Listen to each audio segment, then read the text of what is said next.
Hello, welcome to Artillery Reviews. So today's another video about the Warlord Epic Battles, American Civil War stuff. So this is going to be primarily aimed at new players, and I'm going to talk a bit about how you'd start constructing your army for black powder using these miniatures.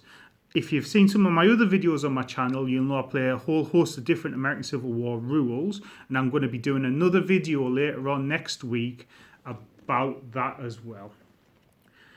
So I'm also going to show off some more comparison shots between the Kallistra models and the Warlord Games models. So you can see what I've done with that.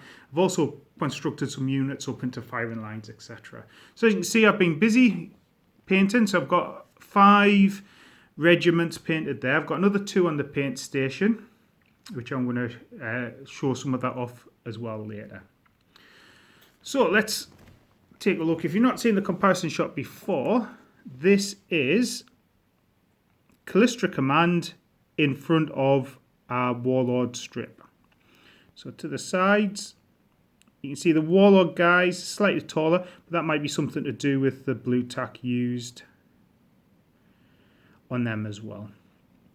And I think they're a pretty nice fit for units. And since I'm doing 3 bases a regiment, I needed extra command as well.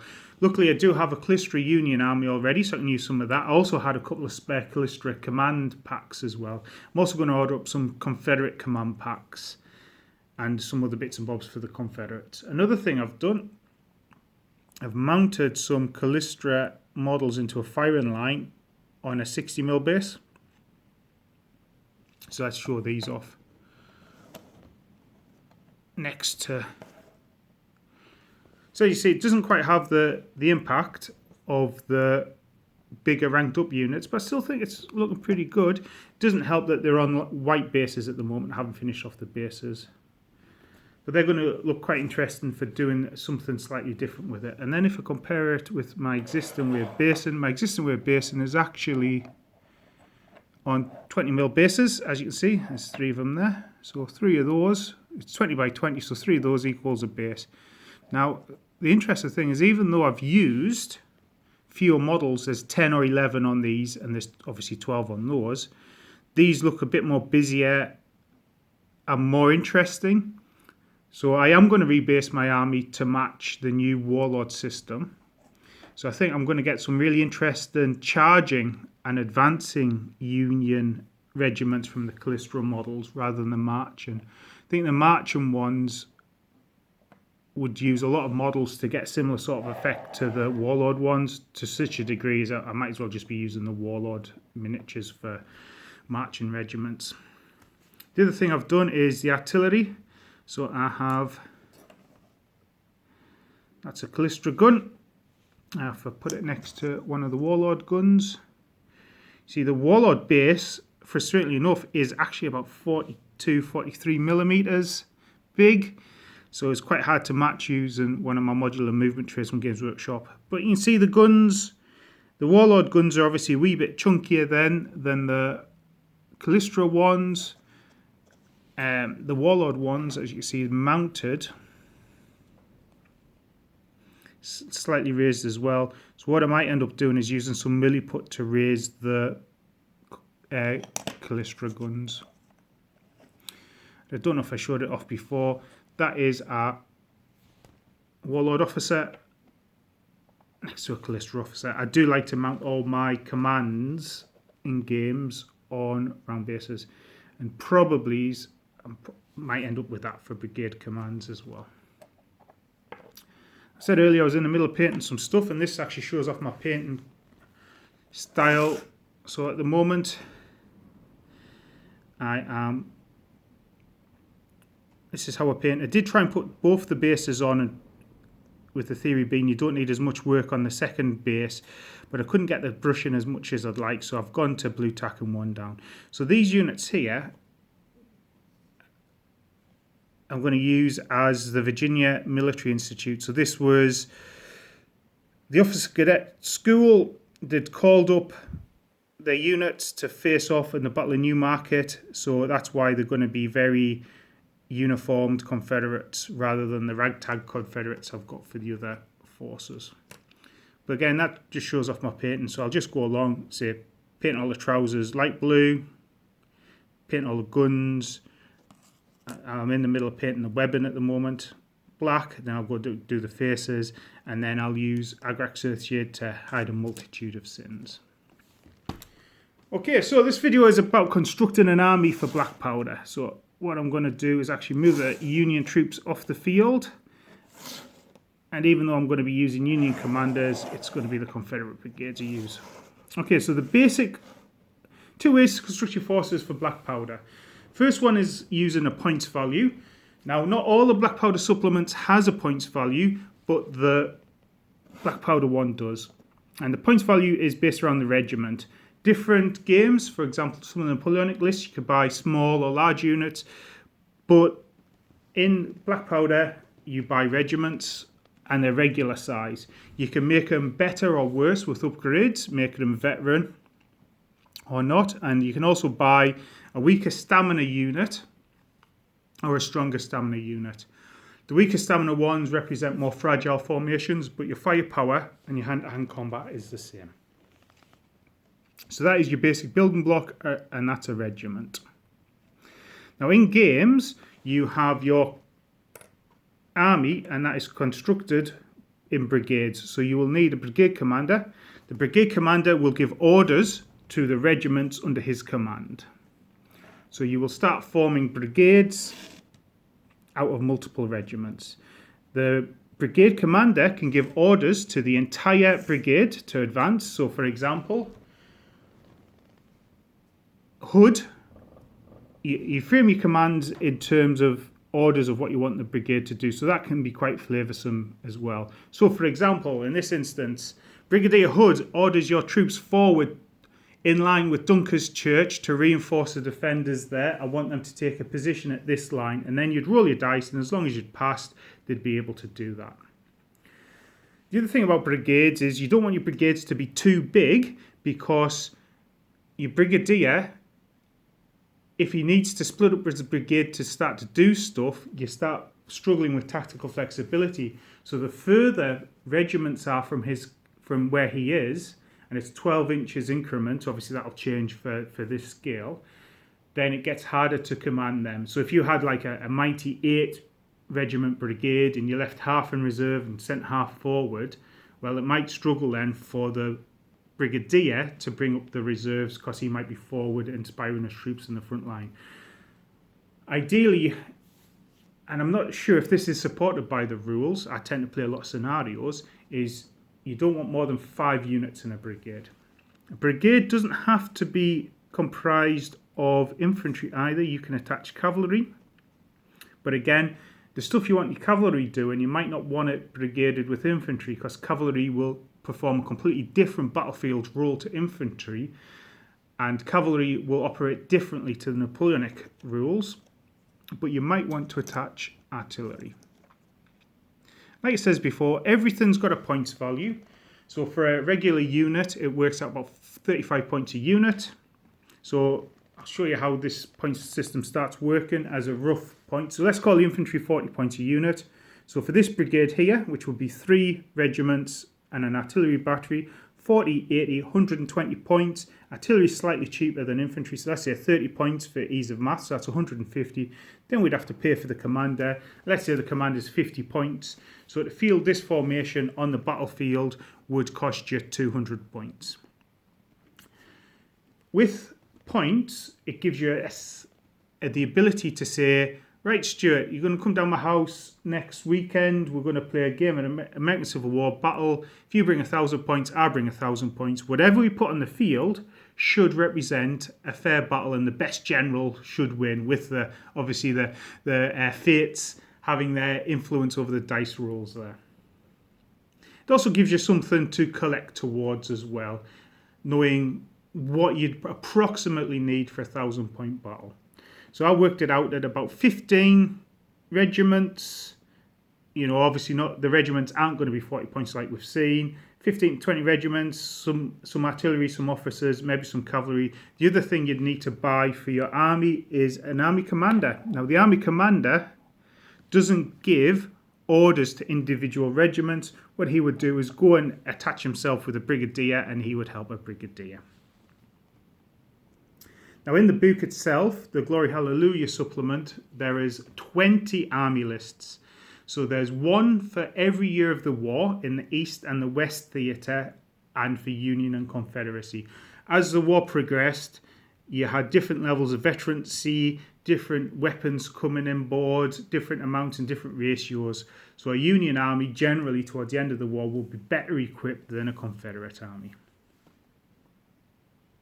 Now scenarios. So what a scenario is it's a pre-written way to set up your battlefield. It tells you what forces you need to set the battle, and it'll give you some objectives. And generally these are based on history, although you can write your own. I would say the basic Black Powder rules doesn't have a generic battle scenario involved there. So one of the things I am working on is sort of a card-driven mechanic to create a Black Powder battlefield. So each battle becomes a wee bit more like a mini campaign. Inspired by Peter Pigg's American Civil War, Rules for the Common Man, ways of doing it as well. I'm just going to rearrange these as I'm talking.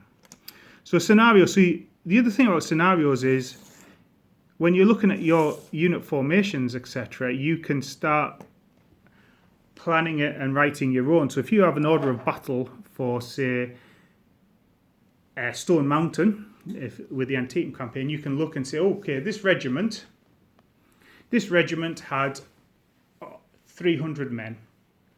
So in the rules, you have small, medium, small, regular, tiny, large units. And the way I look at it is each stand represents approximately 200 fighting men. So that would be a tiny unit of, say, 175 men. Then if I wanted to represent the 300, I'd buy a small unit or put a small unit on the table, and then a regular unit, 4 to 500 men, and then for a large unit, being more than that, I would use 4 stands. Now, I'll give you an idea of what some of these scenarios look like. And the Glory Hallelujah book has 10 scenarios. The Black Powder 1 has one scenario, which was written like an invented scenario. Black Powder 2 has Antietam, which is a great scenario. It's one of my favourite Civil War battles. And I am going to do some videos talking about the Antietam campaign and scenarios I've written for that and how I would do that. So to give you an idea of what you'd need from the core rulebook, the Antietam battle is 27 Union regiments, 7 artillery, 2 cavalry. The Confederates have 14 regular infantry, 2 small infantry, 9 artillery, and 2 cavalry. Now I would say that the artillery isn't equal. Union artillery does tend to be better than the Confederacy, and generally the Union used bigger batteries. So when you see stuff like that, it's not quite as even as it looks. Now, because Antietam's a big battle, and a lot of the scenarios are based around 10 by 6 tables, and most of our gaming tables are 6 by 4 or 5 by 3, I might be tempted to do Antietam with 2 stands being a regular unit. With formations and stands in Black Powder, there's 2 standard ways of deploying your brigades, deploying your regiments in Black Powder Civil War. It's a march column or it's line. Squares, etc. don't have an impact on the Civil War battlefield because cavalry wasn't used for shock charging. There is a third you can use, which is the assault column. In the Napoleonic rules, you get benefits for being an assault column. In Black Powder, you don't, and it's mainly just to help your units maneuver. Another thing I picked up from the Peter Pigg rules is if you've got where your command unit is, so how they use it is if it's, let's say, put it in line. If you've got more veteran units, command will be on the right. Regular units, command will be in the middle. And newly raised or less good units will be on the left.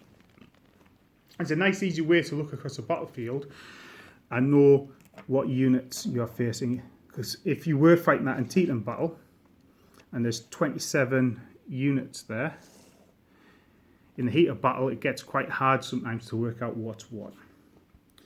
The other scenario, to give you an idea, out the book is Newmarket, and this is a battle I've fought with many a different rule set as well. To give you an idea what you'd need, I like it because it's quite a nice self-contained scenario and it's quite easy to construct. Confederates would need 5 regular regiments, 1 large, 2 small, one of which is the Virginia Military Institute, 1 large cavalry, 1 tiny cavalry and 3 guns.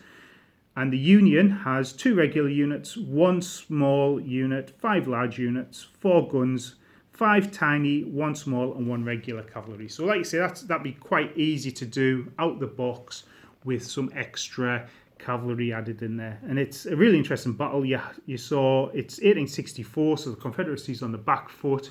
Sigel's Corps is going to come down this Shenandoah Valley again, and Breckinridge has pulled together an army to oppose them. So you get kind of a Union coming on in waves, and the Confederacy trying to hold their position and keep the Union away. So there you go. There's some thoughts about what you need to start thinking about for constructing your force, either points values or scenarios. And again, scenarios, read some history books, find out what battles really inspired you and what interests you. There's so much good stuff out there. And you can either write your own or find out some published ones. And like I say, if you start thinking each stand is worth up to about 200 men, if you're using 3 stand units, you can then start adapting other rule set scenarios, and you will find the American Civil War has a ton of scenarios written for it in different rule sets as well. So anyway, I'm going to leave you today. I've got another couple of videos planned as well. So like it says, about scenarios as well written. I'm going to do one. So as you can see here, these Union guys have got kepis and sort of slouch hats on. And a lot of chat has been made about how historical accurate it is. So I've looked at some historical sources, and I'm going to be doing a video about that.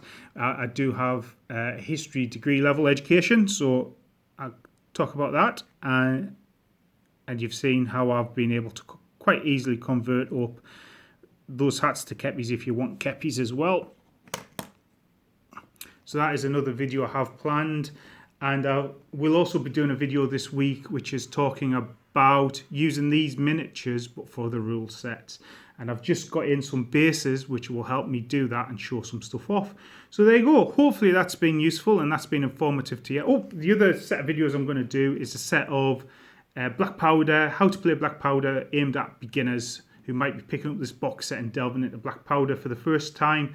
And I'm going to be doing a video which is the differences between playing black powder Napoleonics and black powder American Civil War for us guys that do play many different types of black powder, just so you can get the tactical nuances out of that. So anyway, it's been really fun painting this up. It's been really fun chatting. Again, if you've got any thoughts, stick it in the comment section. As you're saying, I do like answering comments and chatting about stuff in the comment section. But yeah, I'll leave it over to you, and I'm looking forward to this stuff, and hopefully you're looking forward to these epic battle models as much as I am. Okay, so that's bye for now. Goodbye.